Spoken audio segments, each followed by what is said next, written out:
Hey folks, Matt Easton here, scholagladiatoria. So, something that I don't think I've ever addressed before in a video, correct me if I'm wrong, I've made quite a lot of videos now by this point, but I don't think I've ever talked about, were medieval swords shiny? Now, this kind of almost the same question comes up as this in relation to armour as well, and funnily enough, I've seen it asked of armour on forums and Facebook threads and Facebook pages, various places. I've seen people ask about armour. Was medieval armour mirror polished? And obviously if you look at certain modern movies, you get a different impression of armour. So if you're only kind of exposure, as it were, to medieval armour and what medieval armour would have looked like in period, rather than what it looks like in museums now, you might think that, you know, depending on which movie you look at, for example, you might think that medieval armour was really mirror polished, or that it was just kind of a bit like this Albion mercenary sword here, so kind of like satin polished, but kind of white, as we will call it. Or indeed you might think that it was maybe kind of grey, or blacked, or blued, or... And the answer is it was all of those things. So we know from descriptive accounts from the 14th, 15th, 16th centuries, and indeed, of course, from surviving armour as well from across those centuries, 14th to 16th centuries, particularly, the sort of the age of plate armour, that you could find armour with various different surfaces on it. Which was the most common? Well, that's more difficult to answer. We absolutely know that some armour was polished bright to a mirror finish. It's mentioned in period sources. We know that a lot of armour was probably polished to about the same level as this this Albion, so kind of like a bright but satin finish, so-called white armour. That is, it doesn't have a fabric covering on it, but it's bright steel, or at least white steel. It's actually kind of silver, of course, isn't it? But equally, we know that there was a fire-blackened armour, both deliberately and because it was munitions grade. We know that there was blued armour. We know that sometimes armour was chemically treated to give it certain colours or hues. Obviously, sometimes armour was gilded to make it gold. Sometimes it was painted, and that's something that not that many people are that aware of. Sometimes it was literally just painted, like with paints, you know, with heraldic patterns, or just one colour, or maybe a combination of 2 or 3 or 4 colours. So I've seen a helmet which was painted, original paint, painted like a night sky, so it was painted dark blue with little gold stars on it, and all kinds of, you know, just basically anything you might find painted on a shield, you could find painted on elements of armour. And indeed, sometimes armour was fabric covered, so fabric was sometimes attached to the outside surface of the armour for various reasons. Incidentally, some of you at this point might be wondering, oh, that Game of Thrones episode where where Sansa says to make sure to put leather on the outside of the breastplates. I'll talk about that in another video. But coming back to swords, what about medieval swords? Well, first of all, medieval is a very broad term. Theoretically, that covers everything from about 500 to about 1500 AD. Certainly that's the conventional kind of parameters of medieval in British history. I know that some other countries define it differently. But generally speaking, medieval could cover early medieval, so we're talking about migration era, Viking era, and then sort of main part of the medieval period, so kind of from the Norman era, should we say, the 11th century through to about the kind of, I suppose, 12th, 13th century, through the Crusading period, and then into the kind of 100 Years' War and the beginning of the Renaissance of the 14th and 15th centuries. And really, you could say the 15th century is where we kind of transition from medieval to Renaissance. So during that period, that's a huge period to cover. Well, first of all, I would say, I don't think we know very much about the polish that was generally put on swords in the so-called Dark Ages, in, let's say, the Viking era or Frankish era or Anglo-Saxon era, however you want to define that period. So let's say sort of 6th to 11th century. However, there are descriptions of swords being bright and being reflective, so we know that they were polished to a degree, but equally during the era when they were still making pattern welded blades, there's often a description of the serpent in the steel, so that the being able to see the pattern, and of course they had lots of mythological and related to their legends and stories of explanations for why you had certain patterns and what these meant to them and all this kind of stuff. And there's an implication that you could see the serpent in the fuller of a pattern welded sort of Viking era or Frankish sword.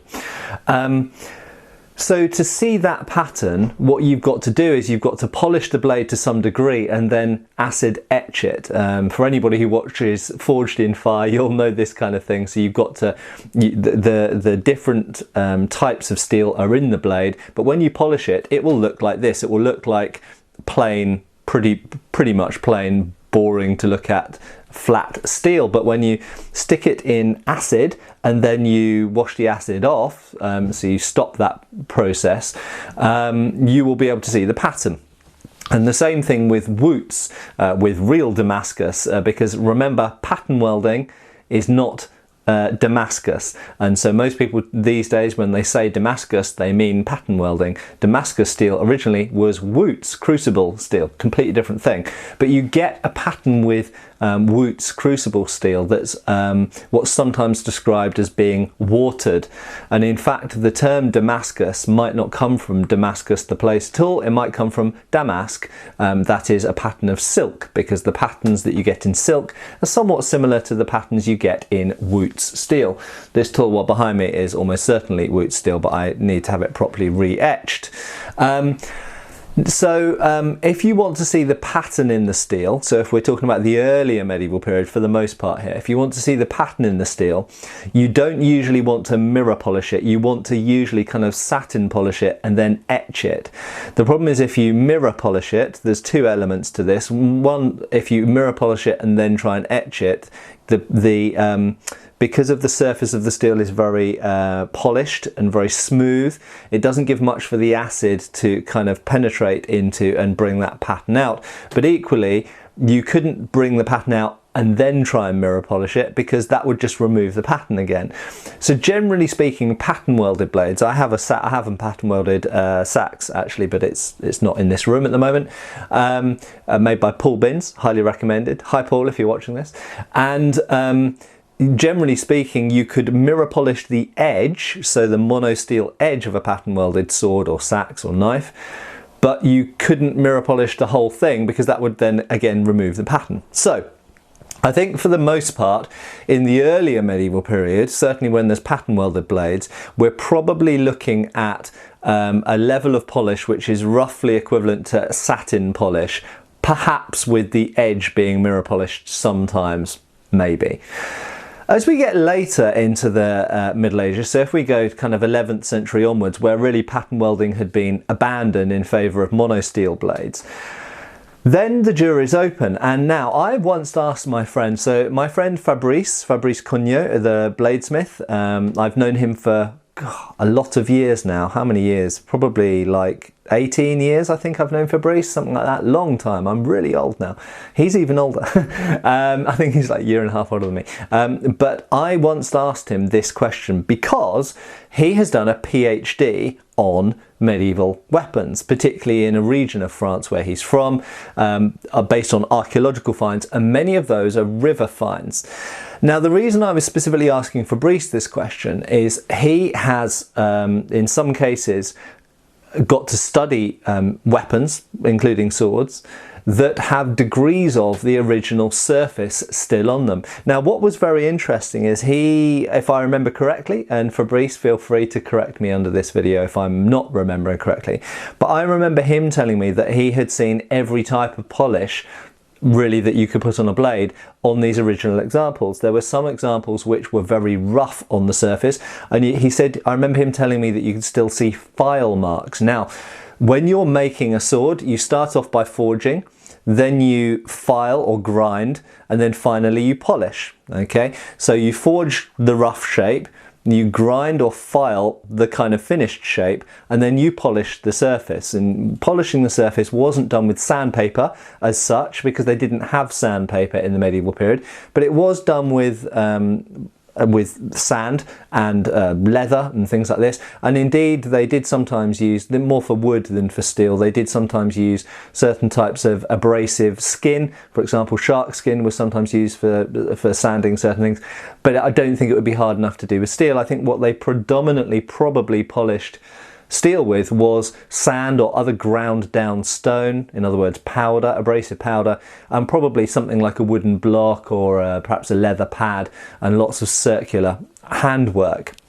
They did indeed have water-driven wheels, grinding wheels and polishing wheels and buffing wheels, so they could absolutely mechanically, with machines, in the 14th and 15th century they had trip hammers, water-powered trip hammers, and they had water-powered wheels, so they could absolutely essentially use what's like a belt sander or a buffing wheel today, which would be electronically powered. They could indeed use a machine of their time to do those things, or they could do it, if it was a smaller workshop without water-driven engines, they could do it by hand, which is probably what was done in the earlier periods.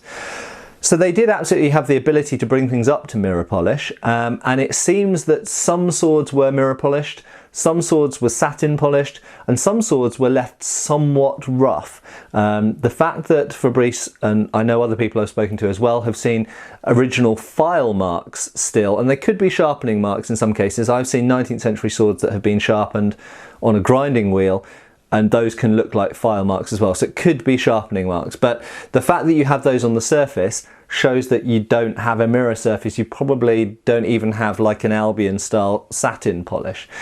So I think the short answer is, in the medieval period you do find just like with armour, you find every different type of level of polish, from quite rough through satin through to mirror polish. Now I would also add, I have had the pleasure to hold a few swords in museums which I suspect are still in the original kind of polished state that they would have been in the 15th century. And I've held two of Emperor Maximilian's swords in Vienna in the Rüstkammer, and one of those has gilding on the blade, fire gilding, and therefore you know that subsequent generations of curators and people who've looked after that sword have not buffed that sword, have not cleaned that sword aggressively, because if they had, the gilding wouldn't still be there. And as far as I know, there's no evidence of it having been cleaned and then re-gilded or anything like that.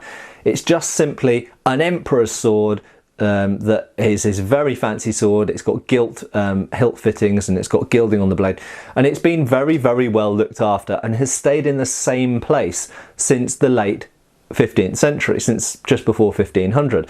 So in that case you can kind of say things about, well, what's the level of polish on that? And I would tell you, it's more or less, it's not quite as satin a finish as an Albion blade, like this Albion mercenary.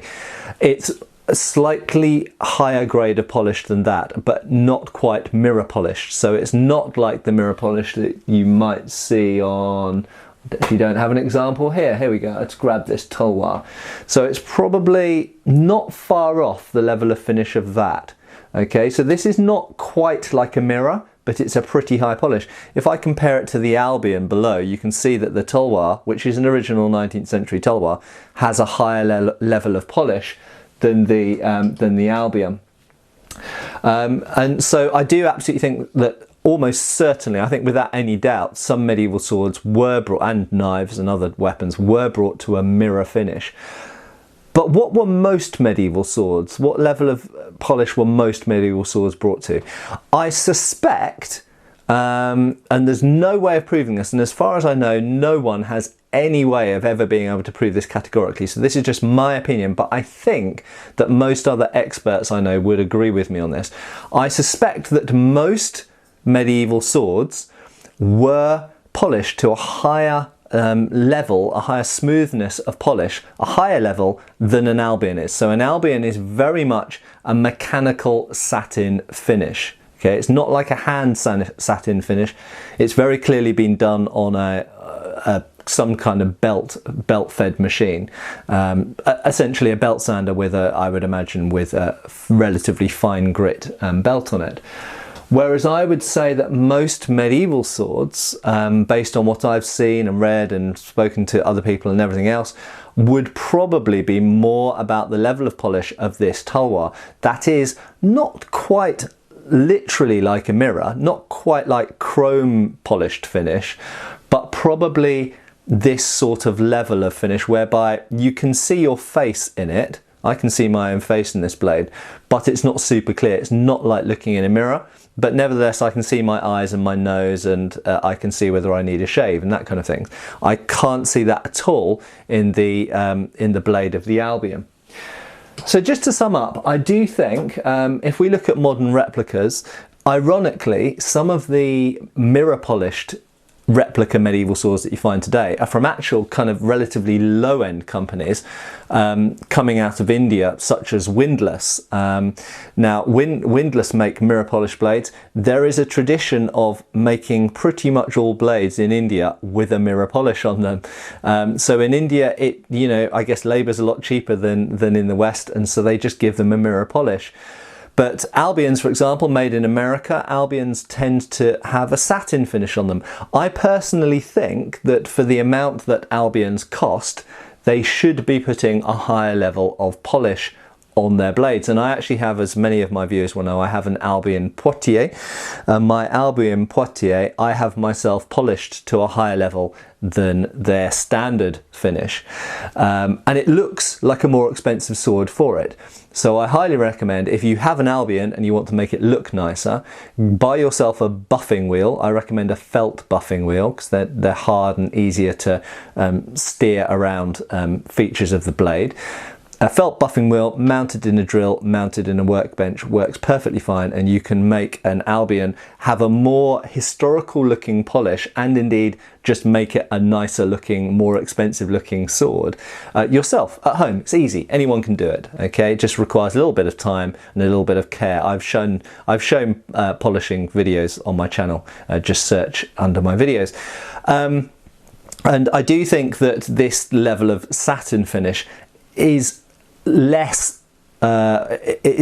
finished, less polished than most medieval swords would have been on average, although I do think that some of them would have been like this. And I would also add that there are other manufacturers, for example, Mark Vickers of St George Armoury. He puts, I think, what's probably quite a historically accurate level of polish on his blades.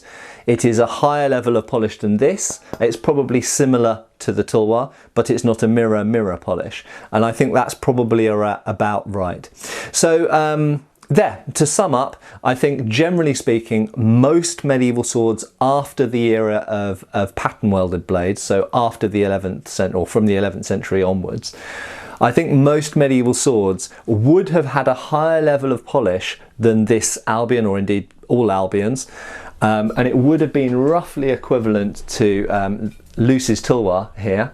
It would have been more like that, but it wouldn't have been as mirror polished as things like windlass swords are. So it wouldn't have looked that kind of chrome factory polish. I think it would have looked more like a hand polish. I hope that was moderately interesting, and I'm sure I will talk some more about medieval swords really soon, because I'm aware of the fact that I've been talking a lot recently about industrial era weapons, and bayonets and sabres and stuff like this, and I need to get back to doing a few more medieval things, so they will be coming. Cheers folks! Thank you for watching. Please subscribe and feel free to follow us on Facebook.